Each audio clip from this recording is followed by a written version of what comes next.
Remember my mother and father recording the rituals. Did your mom force you to eat Sam? Yes.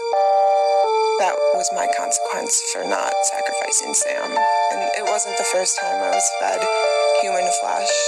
I think there was connections, the black web, dark web. How much do you remember about the very first ritual that you witnessed?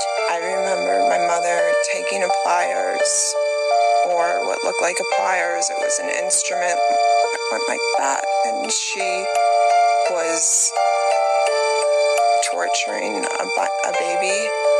I know some people live in a bubble of naivety and they really don't think things like this exist. But this is a real survivor of that situation, speaking the truth, even going as far as to confess about their own parents. And as for the dark web, imagine there was an online network available where people could do what they want without ever being tracked or traced. Now who do you think would go on there? Obviously evil and sick, twisted people. That's what the dark web is, that's what red rooms are. Remember. What would you say is the most disturbing thing you've seen on the dark web? Somebody paying to watch a live stream of a baby getting their skull on and crushed while the baby was alive, of course, and people paying to watch that live stream on a website. How is that possible?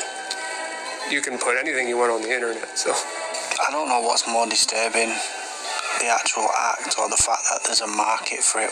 And it makes you think we really have no idea what these rich elite people are doing behind these paywalls and what kind of things they're paying for. They'll have you believe that snuff movies and these types of things are just urban legends. But where there is demand, there is a market. Just remember the 2012 case of Luca Magnotta in Montreal. I think it was called The Man in the Ice Pick, something like that. The police investigators struggled to watch it and became nauseous and developed trauma from what they've seen. These people watch it for entertainment. Let that just tell you how sick some people truly are. What would you say is the... This guy accidentally found out the famous Red Room in this abandoned building. This urban explorer was giving this old building a visit. He thought that this old and rusty building would be the same as the others. Some old rooms and leftover things. But he never thought in his life that he would find something like this. He felt a presence of someone near him. He got more cautious and kept walking. Things took a turn, and that scared him to his last breath.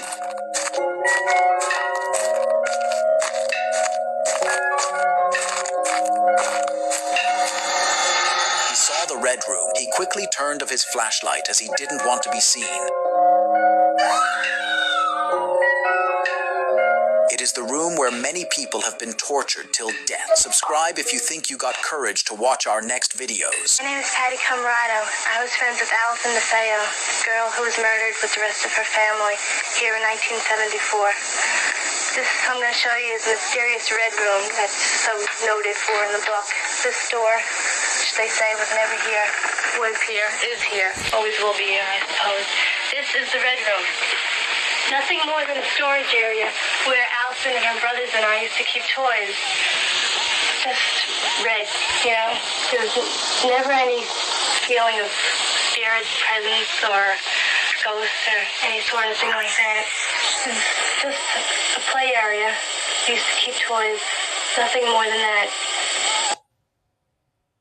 Did you ever see the mouse again? Nope. That was it. There you go. Oh, no, actually I did. I came back after a month later and he was dead in my closet. No. On a trap, yeah. Oh, yeah. no, that's yeah. too bad. Did you ever see the mouse again? Nope. That was it. There you go. Oh, no, actually.